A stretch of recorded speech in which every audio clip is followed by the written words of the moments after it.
বছর পরে আইসা এই আওয়ামী লীগ কুত্তা লীগের সাহস হয়ে কিভাবে আজকে ওরা ছেড় দিতেছে। আমি জুলাই অভ্যুত্থান অ্যাটেন্ড করছি, আমি মারা যাবো আজকেও কালকেও। আজকে একটা কথা বলার জন্য আসছি। আমার এই যারা ছিলেন, ঠিক আছে, আমি সহজে কান্না করার মতো মেয়ে না। আমি কোনো বিষয় নেই কখনো এত বেশি হার্ড না হলে কখনো কান্না করি না। আমাদের বাংলাদেশের প্রশাসনটা এত পরিমাণের বাজে, এত পরিমাণের খারাপ, এই বিষয়ে আমার আর কিছু বলার নেই ভাই। এটা তো আমি সবাই জানে মোটামুটি, আমার এক্সট্রা করে বলার কিছু নেই।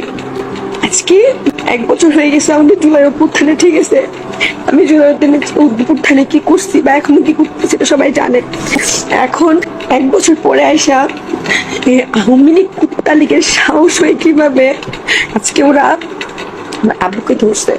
ধরা ওরা হচ্ছে আমার আব্বুকে জিজ্ঞাসাবাদ করছে, অনেক কিছু বলছে আমার আব্বুর, অনেক ছেড় দিতেছে।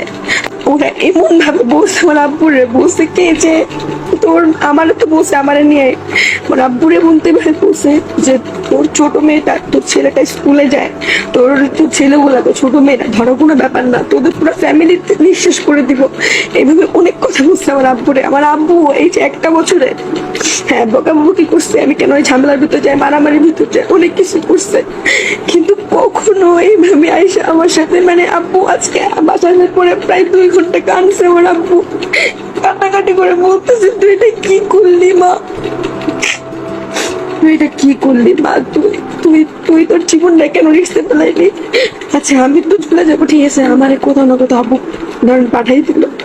এখন যদি আমি খুঁজতে চাই যে কোনো জায়গা থেকে খুঁজে বাই করতে পারবো, কিন্তু আমার ভাই বোনের সেফটি কে দিবে? কেন আদি ভাই বলছিল না যে প্রত্যেকটা জুলাই অভ্যুত্থানে যারা ছিল সবার সেফটি দিতে হবে?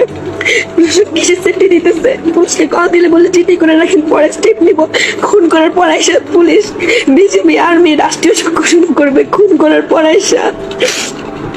এটা হচ্ছে আমাদের বাংলাদেশের প্রশাসনের অবস্থা, যে খুন হওয়ার পর আইসা বলবে যে তুমি খুব হয়ে গেছে, আমাদের খুনিকে বের করা হয়েছে, পাশে দিতেছি, এগুলা বলবে। বাংলাদেশ প্রশাসনের বর্তমান অবস্থা।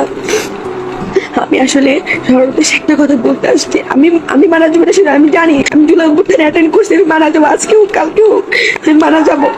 কিন্তু আমার কথা হচ্ছে যে আমি কেন মারা গেছি এটা পুরো বাংলাদেশের মানুষ যেন জানে, সেটা তো অবশ্যই জানবে কেন মারা গেছি। দরকার হলে আমি নিজে আওয়ামী লীগের কাছে গিয়ে বলবো যে নে আমার কিভাবে মারবি তোরা, মার, আমার ফ্যামিলির উপরে যেন কোনো আঘাত না আসে। ভাই আমার সবচেয়ে দুর্বল পয়েন্ট হচ্ছে আমার বাবা মা, বুঝছেন ভাই। আমার ছোট বোনটার কোন তোরা ছাড় দেন, এ বলছে যে আমার বোন রে, আমার ভাই স্কুল যায়, তোর বোনের রাস্তায়, তোর মেয়ের রাস্তায় পেলে আমার বাবার আজকে অনেক বাজেভাবে বসে ছেড়ে দিচ্ছে। আচ্ছা আমাদেরকে না বলা হয়েছিল যে হচ্ছে কি, যদি আওয়ামী লীগ প্রকাশ্যে কিংবা অনলাইনে কোনোভাবে থ্রেট দেয় তাহলে এটার বিরুদ্ধে প্রশাসন অনেক স্টেপ নিবে, সার্ভার কেন স্টেপ নিবে।